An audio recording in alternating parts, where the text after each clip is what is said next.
வணக்கம் நண்பர்களே, நம்ம இன்றைக்கி பார்க்க போகிறது பார்த்திங்கன்னா நல்ல ஒரு க்ரன்ச்சியான ஒரு ஸ்நாக்ஸ் ரெசிபி தான். ஆமாங்க, நான் சிறுதானியமான கம்பு வச்சு தான் நான் இன்றைக்கி முறுக்கு செய்ய போகிறேன். ரொம்ப ஈஸியாக செஞ்சிடலாம். பட் வந்து சாப்பிட்றதுக்கு ரொம்ப டேஸ்ட்டாகவும் ரொம்ப ஆரோக்கியம் நிறைஞ்சதாகவும் இருக்கும். வாங்க இப்போ எப்படி பண்ணணுன்னு சொல்லி பார்த்துடலாம்.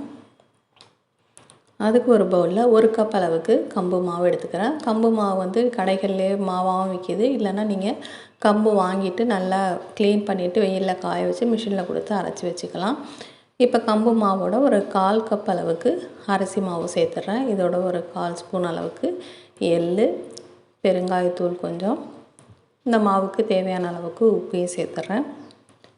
சேர்த்துட்டு கொஞ்சமாக வந்து ஓமம் சேர்த்துக்கிறேன். இது வந்து ஆப்ஷனல் தான். ஓமம் சேர்த்தா நல்ல ஒரு ஈஸியாக நமக்கு ஜீரணமாகிடும். அதோடு பார்த்திங்கன்னா நல்ல ஒரு வாசனையாகவும் இருக்கும் முறுக்கு.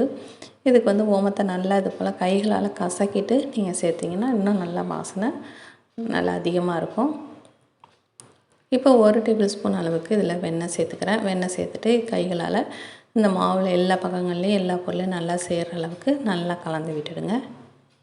இப்போ நார்மலாக தண்ணி சேர்த்துட்டு நம்ம எப்போதும் முறுக்கு மாவு எந்த பதத்துக்கு நீங்கள் பிசைங்களோ அந்த அளவுக்கு பிசைஞ்சிங்க. ரொம்பவும் இருகலாக இல்லாமல் ரொம்பவும் தளர்வாக இல்லாமல் இருந்துச்சு அப்படின்னு சொன்னாக்கா முறுக்கு வந்து நமக்கு புழியறதுக்கு கரெக்டாக இருக்கும். சப்போஸ் உங்களுக்கு ரொம்ப புழியறதுக்கு கஷ்டமாக இருந்து டைட்டாக இருந்ததுன்னா லைட்டாக தண்ணி தெளிச்சுட்டு நீங்கள் வந்து பிசைஞ்சிங்க. இப்போ வந்து முறுக்கு வந்து உரலில் கொஞ்சம் எண்ணெய் தடவிட்டு நம்ம தேவையான சைஸுக்கு அதை பிழிஞ்சு எடுத்துகிட்டு எண்ணெய் நல்லா சூடான பிறகு அதில் சேர்த்துட்டு மிதமான தணல்லே வச்சு வேக விடுங்க. ஃபஸ்ட்டு நல்லா எண்ணெய் சூடாக இருக்கணும். அதுக்கப்புறம் ஓரளவு மிதமான தணலில் வச்சு வேக வச்சிங்கன்னா தான் இது முறுக்கு நல்லா மாவு நல்லா வெந்து வரும். இல்லைனா டக்குன்னு கருகிடும். இது வந்து மாவும் வந்து கருப்பாக இருக்கிறதுனால அப்புறம் முறுக்கு ரொம்பவே கருப்பாக தெரியும். அதனால் மிதமான தணலில் வச்சு இந்த எண்ணெயோட அந்த சொடப்பெல்லாம் அடங்கின பிறகு முறுக்கு வந்து நம்ம எடுத்துடலாம். அவ்வளோதாங்க, நமக்கு சூப்பரான ஸ்நாக்ஸ் வந்து ரெடி ஆகிடுச்சு. நம்ம சேனல் சப்ஸ்கிரைப் பண்ணலன்னா மறக்காமல் சப்ஸ்கிரைப் பண்ணி வச்சுக்கோங்க. வீடியோ பிடிச்சிருந்தால் மறக்காமல் லைக் பண்ணுங்கள். உங்கள் ஃப்ரெண்ட்ஸ் ரிலேட்டிவ்க்கும் கண்டிப்பாக ஷேர் பண்ணி விடுங்க. வேறு ஒரு இன்ட்ரெஸ்டிங்கான வீடியோட உங்களை மீண்டும் சந்திக்கிறேன்.